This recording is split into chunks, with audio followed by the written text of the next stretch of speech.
Madame, Monsieur, bonsoir. Vous êtes sur Al-Oula, il est tout juste 19h, c'est l'heure du journal. Je vous propose les principaux titres. Sa Majesté le roi Mohamed VI a présidé hier au Palais Royal à Rabat un conseil des ministres, conseil au cours duquel il a été procédé à l'approbation de 2 projets de loi et de 2 conventions internationales, indique un communiqué lu par le porte-parole du Palais Royal.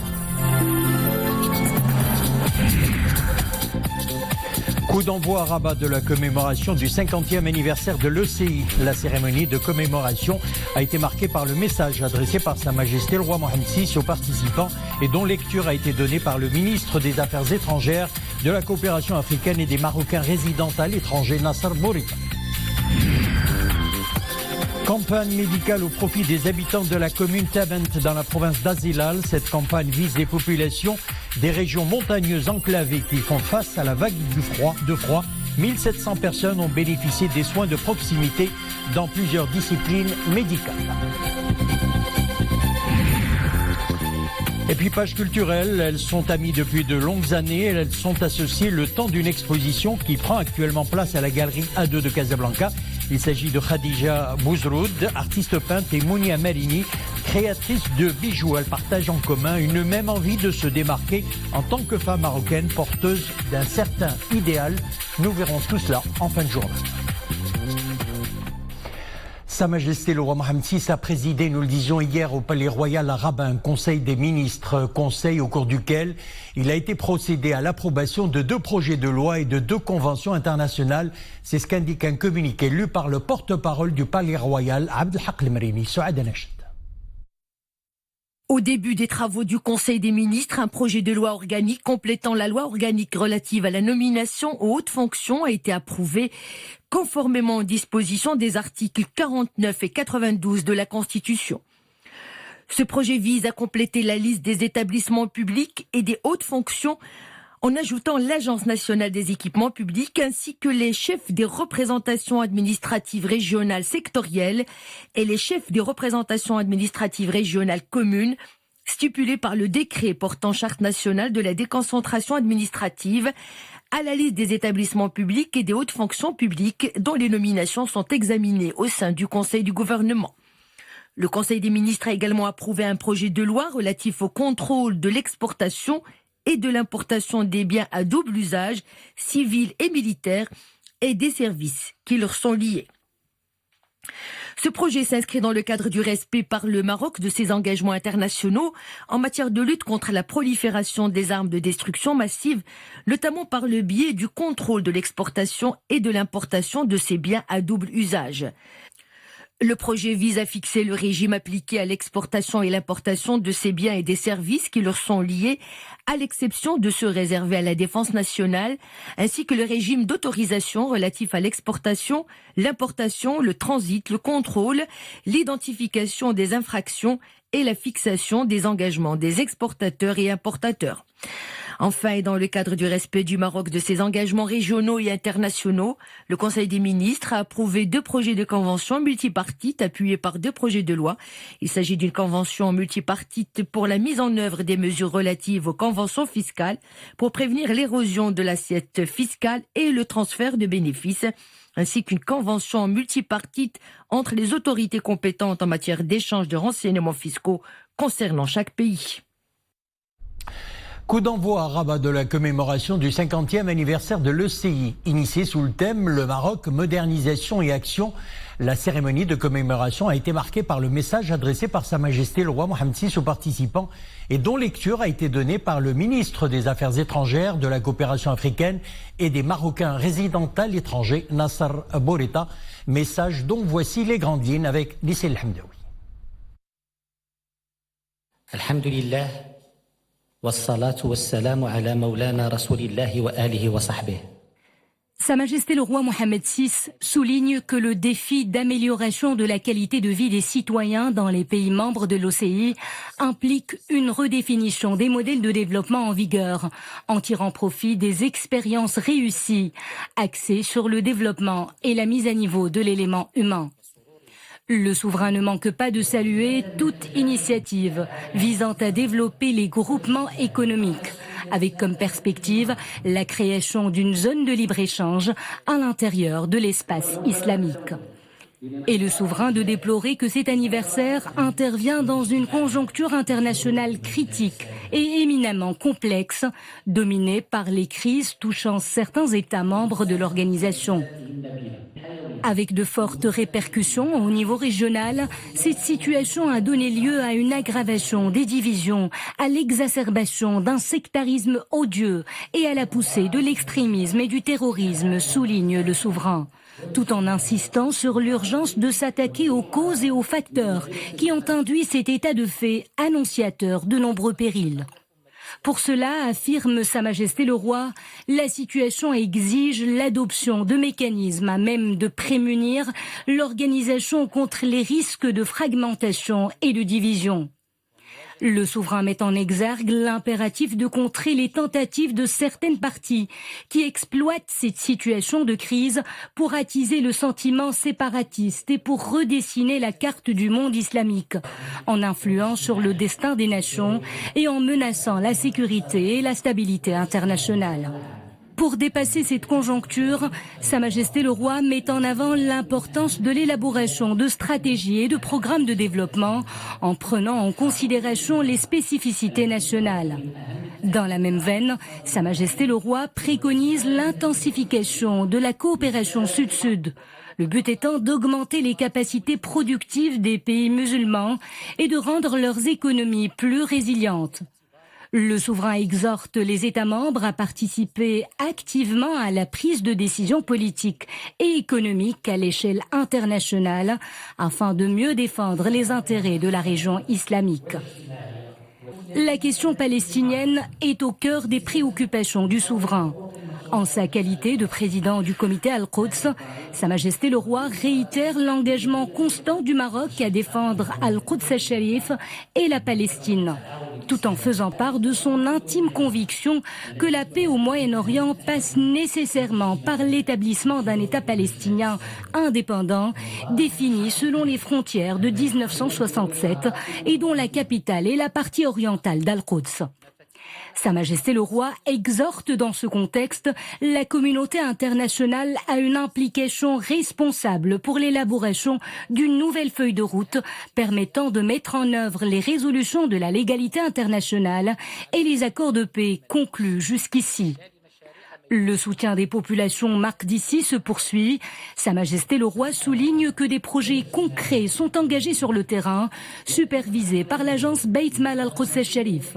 Objectif, appuyer la résistance face aux politiques systématiques de judaïsation visant à altérer le statut juridique, historique et démographique de la ville sainte.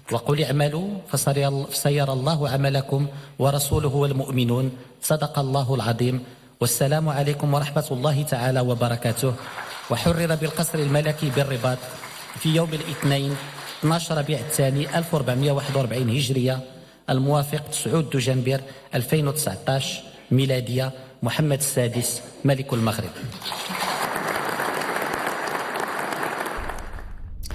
Un conseil de gouvernement s'est tenu aujourd'hui sous la présidence du chef du gouvernement. Le conseil a adopté 4 projets de décret. Le premier complète le décret fixant les attributions et l'organisation du ministère de l'Éducation nationale. Le deuxième décret porte création de taxes parafiscales au profit de l'Agence nationale de sécurité routière. Quant au troisième décret, il complète le décret portant application de la loi relative au régime de l'assurance maladie obligatoire de base et la loi instituant un régime de pension destiné aux personnes, travailleurs indépendants et non salariés exerçant des activités libérales pour la catégorie des sages-femmes et celle des professionnels de la rééducation.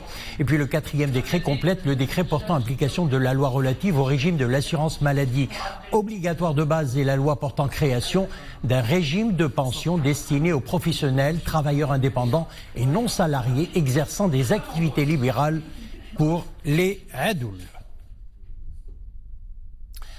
Campagne médicale au profit des habitants de la commune Tament. C'est dans la province d'Azilal, organisée par le ministère de la Santé en collaboration avec l'association Atlas.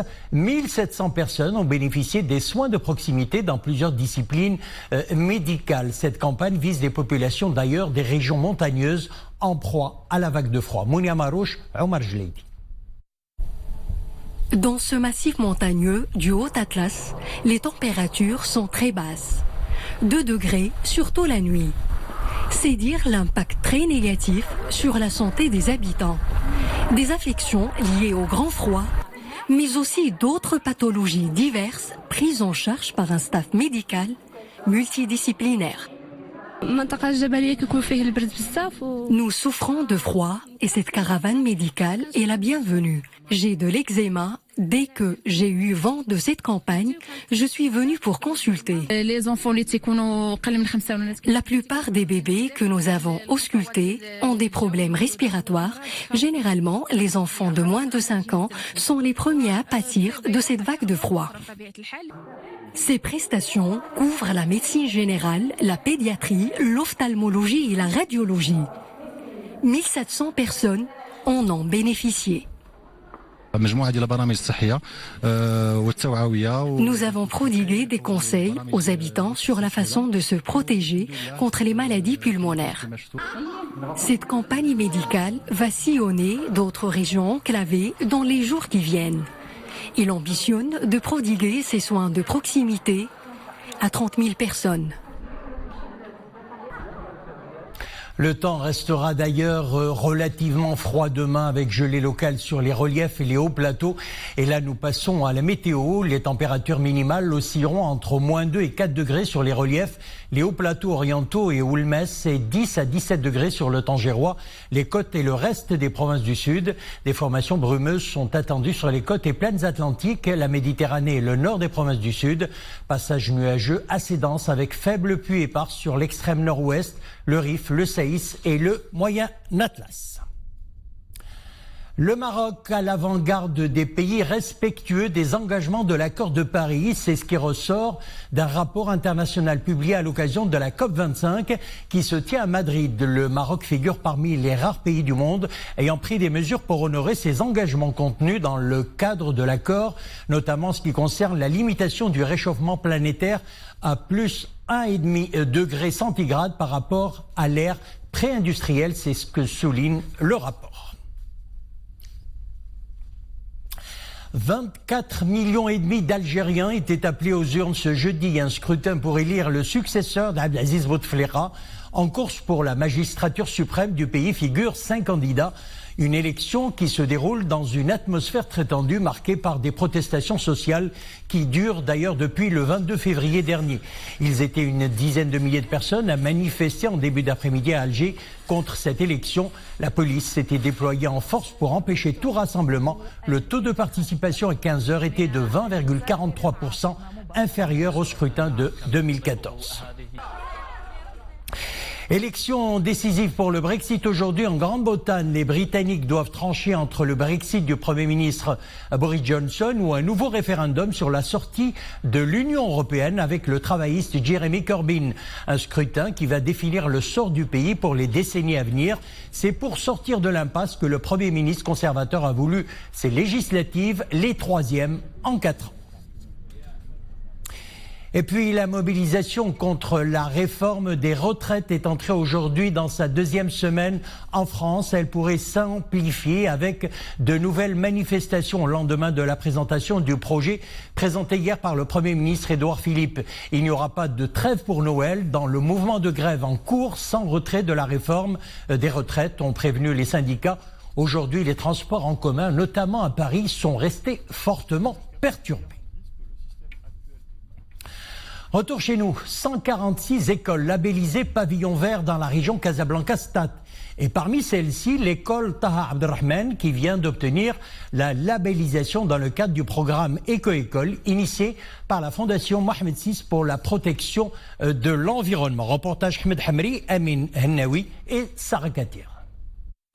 C'est un grand jour pour les élèves, le directeur et le corps enseignant de l'école Taha Abderrahmane dans la province de Sidi Ben Nour. Pendant des mois, ils ont tous œuvré pour avoir ce pavillon vert tant convoité par les établissements scolaires et qui fait de cette école une éco-école. On travaille dans des ateliers pour l'économie de l'eau, le recyclage des déchets et l'économie d'énergie. D'ailleurs, on a installé des panneaux photovoltaïques au sein de notre école. Ce couronnement aujourd'hui est celui de notre école et de toutes ses composantes, et ce dans le cadre du programme Éco-École.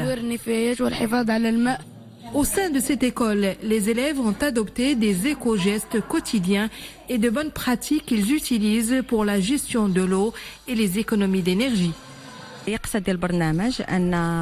L'éco-école est l'un des programmes phares de la Fondation Mohamed VI pour la protection de l'environnement.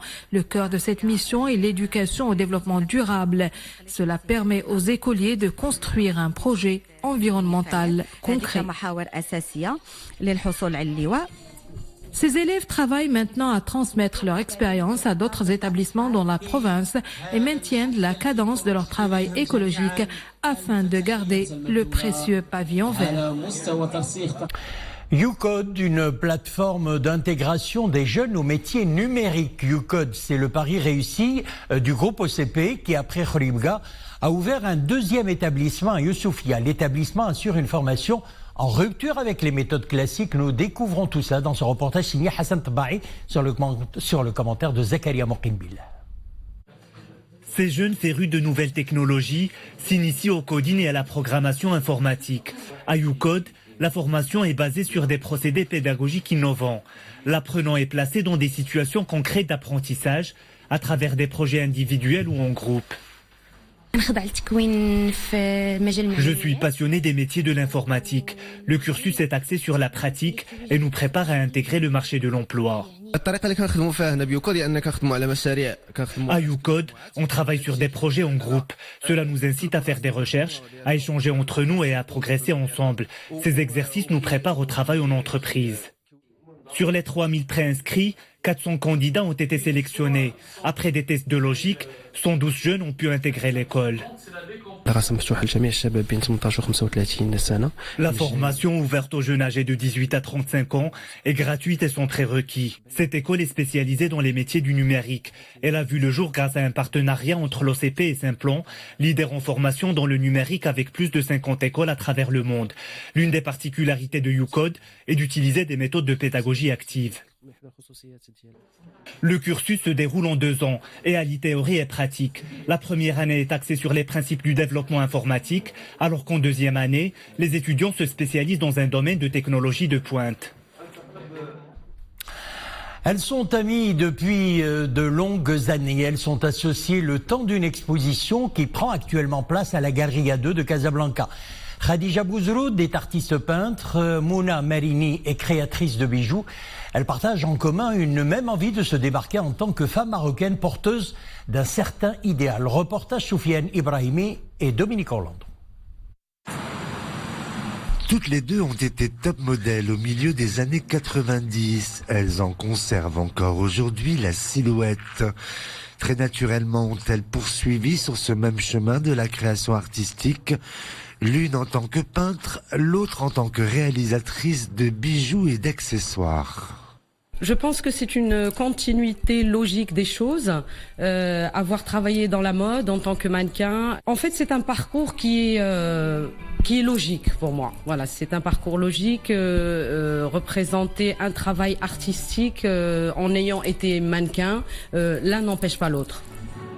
Pour Khadija Bouzroud, qui dessine depuis très longtemps, cette exposition publique est une première.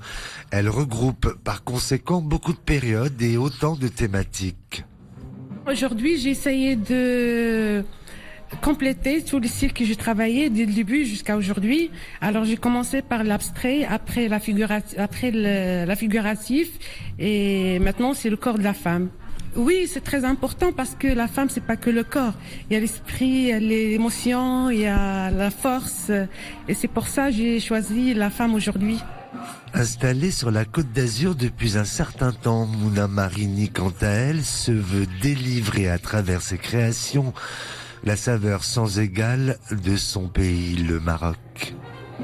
L'année dernière, j'avais la collection The Lige et toutes les clientes internationales, surtout les américaines, sont hyper touchés par, on va dire, l'architecture marocaine. Donc forcément, quand ils retrouvent ça dans un accessoire féminin de mode, ça leur rappelle leur voyage à Marrakech, où on fait ce qu'on peut, bien sûr, pour représenter le mieux possible notre pays à l'étranger. Au résultat, on peut parler d'une double découverte, celle de deux femmes qui semblent bien installées dans leur identité. Et avant de refermer cette édition, cette découverte, un tableau volé, sans doute peint par l'Autrichien Gustav Klimt, retrouvé par hasard 20 ans après dans les jardins d'un musée de Piacenza, c'est au nord-ouest de l'Italie, où il avait été dérobé. Le tableau intitulé « Portrait d'une dame », réalisé entre 1916 et 1917, avait été subtilisé sans laisser de traces. Il y a 2 jours, des jardiniers qui nettoyaient le mur externe du musée l'ont retrouvé par hasard. Des expertises sont en cours pour authentifier l'œuvre et il faudra attendre un peu pour déterminer l'origine du tableau. C'est ce qu'a indiqué le président de la galerie où est exposée l'œuvre avant qu'elle ne soit dérobée.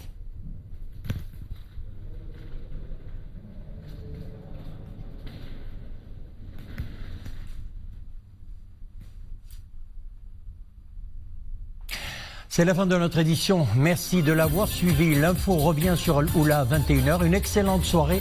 On se retrouve demain.